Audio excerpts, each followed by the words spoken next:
Hi, everyone. Welcome to the second part of my older adult oral presentation. Before, we were talking about generativity and stagnation and the difference between the two in relation to middle adulthood. Now, I'm going to be talking about information from my annotated bibliography.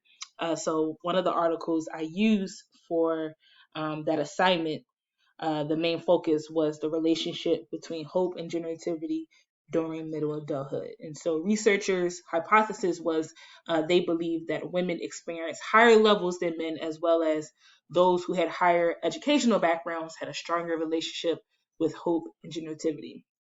So ultimately, it was found that there was a positive relationship between hope and generativity, as well as women experience higher levels, and that those with higher education levels had stronger relationship with these two factors.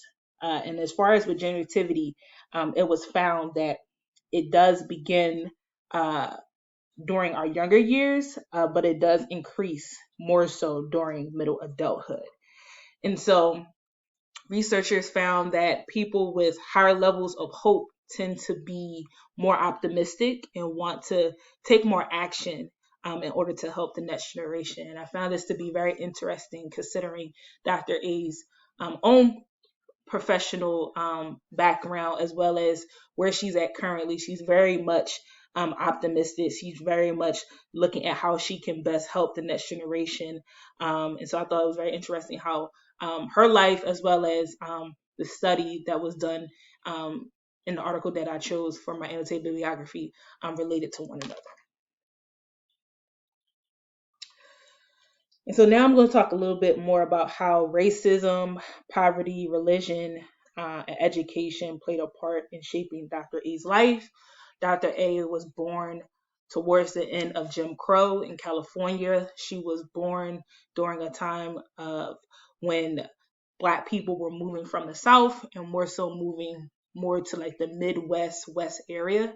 And so during this time, there was a lot of racism. There were inequities. Dr. A talked about living in poverty. She had a mom, her dad, she had 11 siblings. They were all living together during this time, and really talked about how her mom really wanted to instill the value of education and how this ultimately really shaped her life moving forward, and really talking about how religion played a part in, you know, as far as with her mom wanting to keep them safe and, not get into any type of trouble because of the time period that she was growing up in. And so Dr. A talked about how her mom would have them in church very frequently, to the point where she really didn't have any friends in her neighborhood. The only friends she had were the kids from church. And the only time that she really did get to interact with the kids in her community was when her mom would do programs where kids in the community could attend, as well as Dr. A and her siblings. But that's the only way that she would be able to interact with them. Uh, and so, with that being said, I really thought it was very quite interesting how uh, these factors um, played in her life to where she's at right now currently. And so now I'm going to talk more about these biopsychosocial factors and how these events may have helped or hindered Dr. A, more so looking at the topic of oppression, how that shaped her life. And so Dr. A was a teenager during the 70s, mid 20s, somewhat around the 80s. And during this time, there were a lot of limited resources, not just for people of color, but women as well. And so being a Black woman during this time period had its challenges, as well as just being a person of color had its challenges. And so there were a lack of opportunities. And so, with that being said, I think dealing with these challenges, if there weren't opportunities for growth, if there weren't opportunities to be able to do better, um, I feel as though Dr. A might not have been able to be where she's at currently, especially with her educational background. Things were very separate. Um, Again, women weren't looked at as equals, Black people weren't looked at as equals. And so I think if the cards were stacked a little bit differently for her, especially being a Black woman in the 70s and 80s, she definitely wouldn't have been able to be where she's at right now. And so now I'm going to talk a little about the multi-systems that I believed helped Dr. A to achieve a lot of the accomplishments that she was able to achieve throughout her life. And so, again, during the time that Dr. A was a teenager, a lot of Black leaders were being killed. There were limited opportunities. Um, there were a lot of riots, especially in the California area.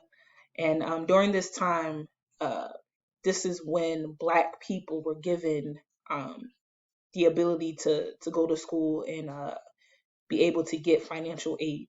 Um, and so during this time, Dr. A was able to go to college, as well as her siblings were all able to go to college. And I think because of this system being in place by the government, or just as well as just the family value of education being instilled in her, uh, she took hold of it. She took hold of it. She didn't let it just wash away. She didn't just let the opportunity, um, you know, she really took hold of, okay, this financial aid is being given to Black people. I know education is very important. My mother has instilled this value in me. I'm going to take this chance and go as far as I can. And so I think this was really something that really impacted her, who she is as a person, as well as wanting to instill those values into her children, and all of it, in my opinion, just coming full circle. Uh, and so next, I'm going to talk a little bit more about the second theory that I chose to talk more about Dr. A's uh, life. And so the second theory that I chose was ecological theory.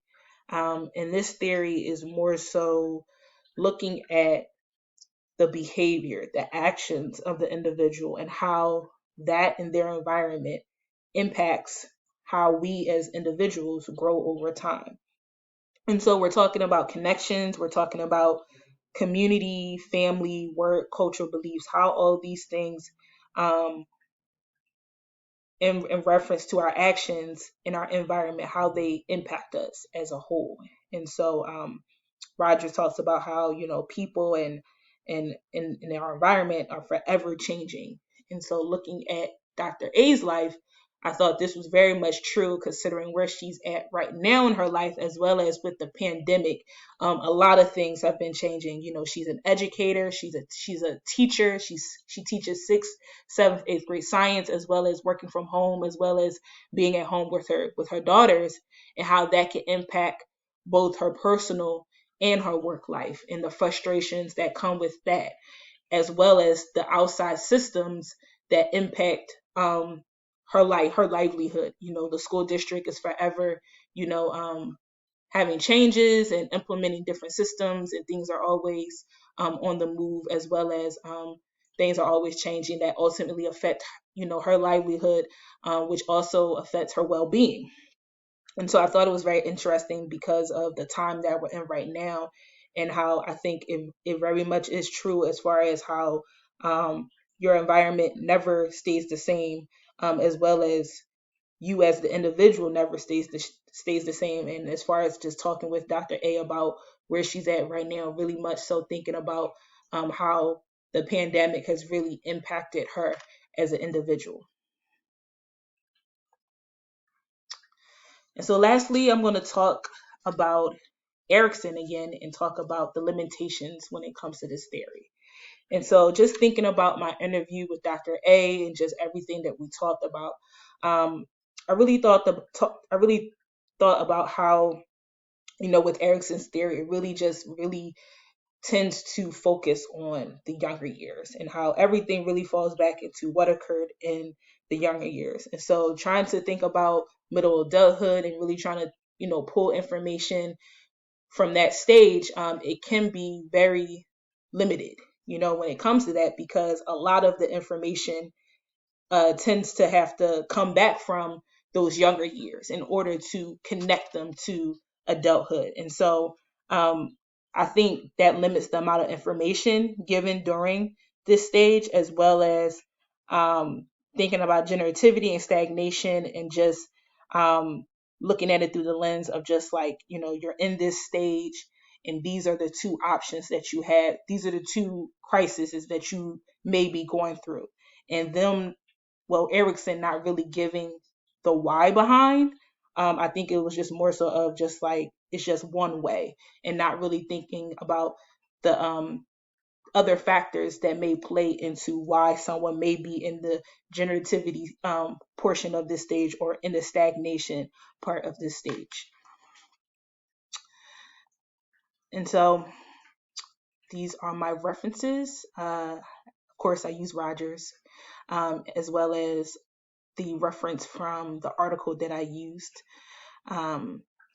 And then just wanted to say thank you to all of you for watching this video. I hope you learned a little bit something about my interviewee, Dr. A. It has been a pleasure, and best of luck to all of you.